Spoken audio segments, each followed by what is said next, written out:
Մեր տեսախցիկը կրկին հայտնվել է ձյունառատ ու դժվարանցանելի ճանապարհներին, լորվագուսական անտառների մեջ թաքնված փոքրիկ ու խորհրդավոր Ծաղկաշատ գյուղ մեր այցելության նպատակը օրեր շարունակ առանց էլեկտրականության մնացած աշխարհից կտրված ծաղկաշատցիների կյանքի ու դժվար առօրյայի մասին պատմելն է, բայց մինչ այդ այն մասին, որ գարնան առաջին ամսվա վերջին տեղացած աննախադեպ ձյունը աշխարհից ամբողջությամբ կտրեց 1500 մետր բարձրության վրա գտնվող Ծաղկաշատը։ Մարտյան չարաճճի օրերին, երբ ձյան ծածկույթը հասավ 50-ից 60 սանտիմետրի, օրեր շարունակ Ծաղկաշատ հնարավոր էր հասնել բացառապես ամենագնացներով։ Հիմա, երբ ձյան բարձրությունը նվազել է, Ծաղկաշատ կարելի է հասնել նաև ոչ ամենագնացներով։ Ճանապարհը երկու կողմից շրջապատված է գեղատեսիլ անտառներով, չքնաղ տեսարաններով։ Այս բնությունն անտարբեր չի թողնում ոչ ոքի, միանգամից կլանում է, ստիպում կտրվել աշխարհից ու առօրյայից ու մոռացնել է տալիս ամեն ինչ։ Դեպի գյուղ տանող ճանապարհն ընդամենը 10 կիլոմետր է, սակայն անբարեկարգ ճանապարհն այն տպավորությունն է թողնում,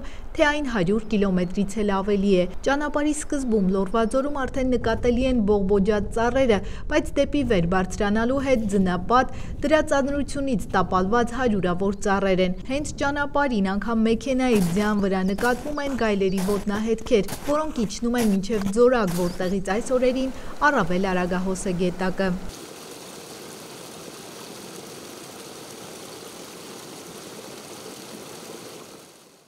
Ոլորապտույտ ու անտառամիջյան վտանգավոր ճանապարհը հաղթահարված է ու վերջապես հասնում են գյուղ։ Ծաղկաշատում ուրախ են դիմավորել հյուրերի, սա բացառիկ հյուրընկալ գյուղ է, որի մարդիկ պատրաստ են անծանոթի հետ կիսել իրենց հացը, գրկաբաց ընդունել ու ճանապարհել։ Գյուղամեջում տղամարդիկ զբաղված են վառելիքի փոխանակումով, քանի որ արդեն մի քանի օր է լույս չկա, այստեղ բենզինը ոսկու գին ունի։ Նախ որ քաղաք գնալու համար է պետք վառելիքը, հետո էլ շատերը գեներատորներ են տեղադրել, սառնարանները միացրած պահելու ու հեռախոսները լիցքավորելու համար։ Բջջային կապ եւս չի եղել, վերականգնվել է 3, բայց հոսանքը մոտակա օրերին վերականգնել հնարավոր չի լինի։ Ասում են, քանի որ տասնյակ էլեկտրասյուներ են վնասվել, իսկ էլեկտրական լարերը գալիս են հաղպատից գրեթե անմատչելի, ծառերի կտրուկ, թեք ու անտառապատ լանջերով։ Այն վնաս տվել է ու լույս չունենք, այս մի շաբաթ է, երևի մի ամիս էլ չենք ունենա։ Ստոլբեքը նոսմասաղ վերաթափել մենք եւս։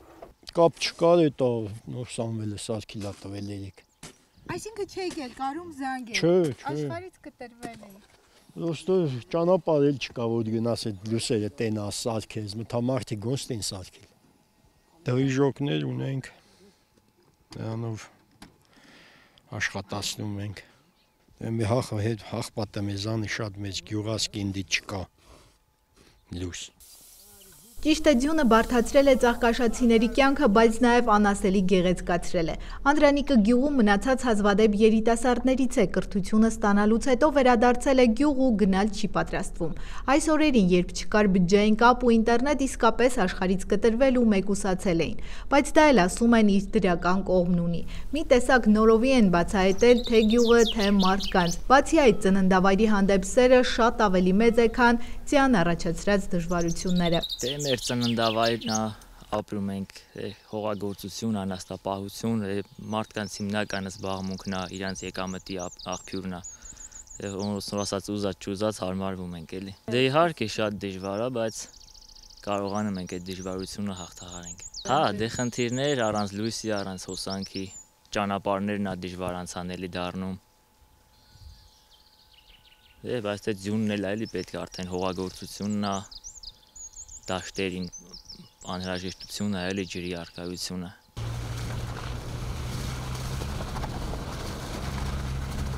Լավ է, որ գոնե տրանսպորտն է անխափան աշխատել, պարոն Բադալի տասնամյակների փորձառությունն ու իր երկաթե նժույգի հզորությունը դեռ ճանապարհին չեն թողել ծաղկաշատցիներին։ Շաբաթական 3 օր տրանսպորտն աշխատում է, անտառների մեջ կորած գյուղը կապում քաղաքին։ Այն օրերին, երբ խափանված էր նաև բջջային կապը, քաղաքի ու աշխարհի բոլոր նորությունները ծաղկաշատցիներին հասանելի էին դառնում պարոն Բադալի շուրթերից։ Ինքն էլ բլոկադայի մեջ հայտնված համագյուղացիներից աշխատում էր թաքցնել վատ նորությունները, հայտնել միայն ուրախալիները։ Այս օրերին ավելի շատ ոչ թե ուղևորներ է տեղափոխել, այլ բջջային հեռախոսներ լիցքավորման համար։ Հա, մի կա էլի բերել ենք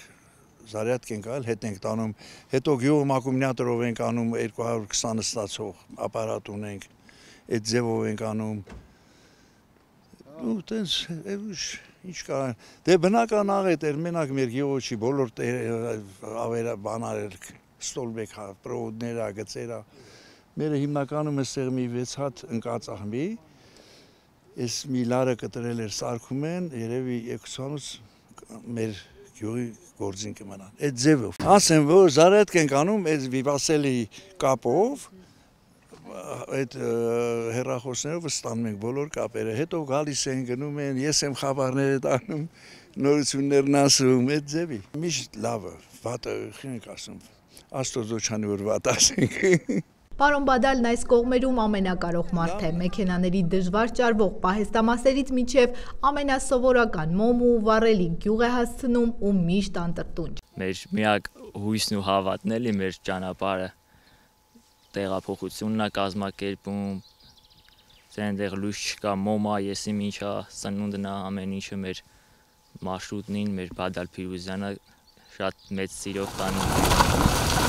Ծաղկաշատ հասնելը փորձություն է անգամ արևոտ ու չոր եղանակներին, իսկ թաց կամ սառած ճանապարհներին տաքսուվարորդները կտրուկ հրաժարվում կամ էլ բարձր գին են սահմանում ուղևորին ծաղկաշատ հասցնելու համար։ Այս ճանապարհների մշտական ուղևորն է ասիատատիկը, արդեն 25 տարի համարյա ամեն օր Ալավերդի է հասցնում գյուղացիների գյուղմթերքը վաճառում կամ փոխանակում, հետո բերում նրանց պատվերները հասարակոճառից մինչև ծննդյան տորտ։ Որ բանն անհրաժեշտ է, թե ուտելիքով, թե մենք բոլորը երկուսով բոլորին էլ հասցնում ենք։ Անասնակերը,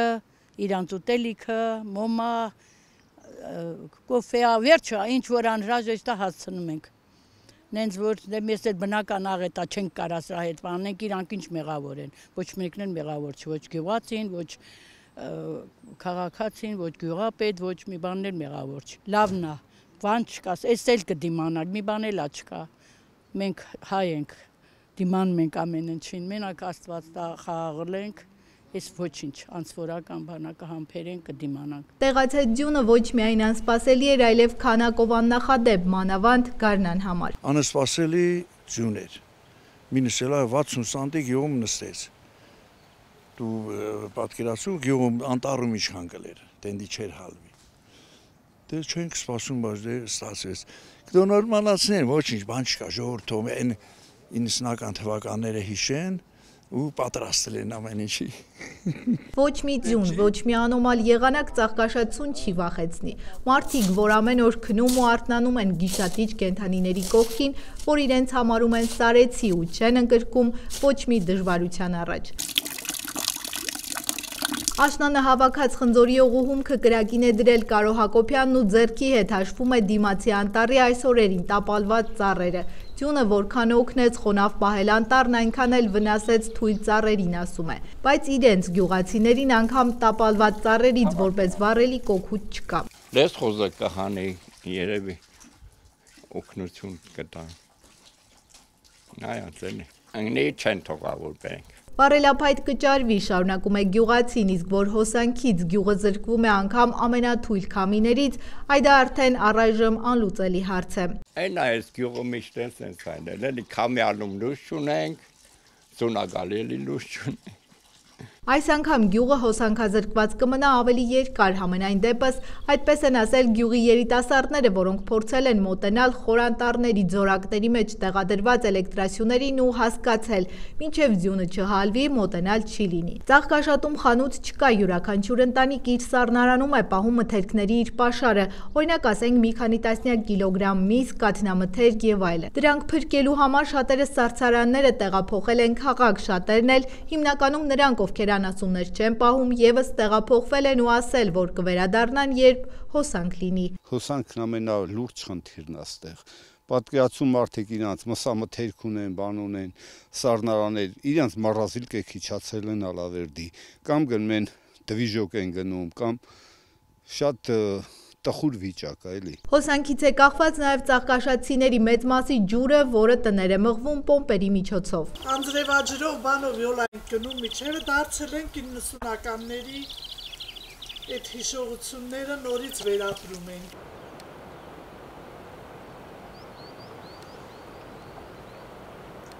Անցյալի դժվար օրերը վերապրելուն զուգահեռ ծաղկաշատցիները վայելում են լեռնային մաքուր օդը, խիտ անտառների, չքնաղ տեսարաններն ու ամենևին չեն նախանձում քաղաքաբնակներին։ Այստեղ եկող հազվադեպ հյուրերն էլ անդադար կրկնում են, որ երազում են ապրել հենց այստեղ, հենց այս լեռնային ու մոռացված գյուղում, որտեղ ասես ժամանակն կանգ է առել, որտեղ մարդիկ անսահման բարի ու սրտաբաց են, չափազանց անկեղծ ու հյուրընկալ։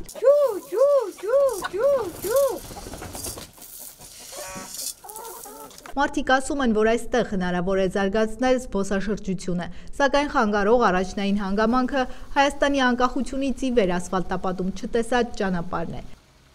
Իսկ հետաքրքրության առումով այն մրցակիցներ կարելի է ասել չունի, ունի հին պատմական արմատներ, ոչ մեծ բլրի վրա հայտնաբերված 9-ից 10-րդ դարերում կառուցված մատուռ իր խաչով ու տարածքի տասնյակ պատմական հուշարձաններով, գեղատեսիլ արահետներով, որոնք անցնում են դժվարամատչելի լեռնագագաթներով ու կապում ծաղկաշատն աշխարհի հետ։ 1921 թվականին այստեղից տրվեց Վրաստանի առաջին հանրապետության դեմ սկսված գյուղացիական ապստամբության ազդանշան համազարգը։ Իսկ ծաղկաշատցիները որքան էլ դժվար է կյանքը, որքան էլ երիտասարդների համար անհրապույր, շարունակում են ապրել լեռնային գյուղում, լեռնեցուն հատուկ կամքով ու ամուր բասկով կռիվ տալով, հաղթահարելով ցանկացած դժվարություն, որ սովորական մարդկանց համար գուցե անհաղթահարելի է։ Մերի Կոլոլյան, Դավիթ Թամազյան, Ծաղկաշատից, անկյուն գումարած 3 հեռուստաընկերության համար։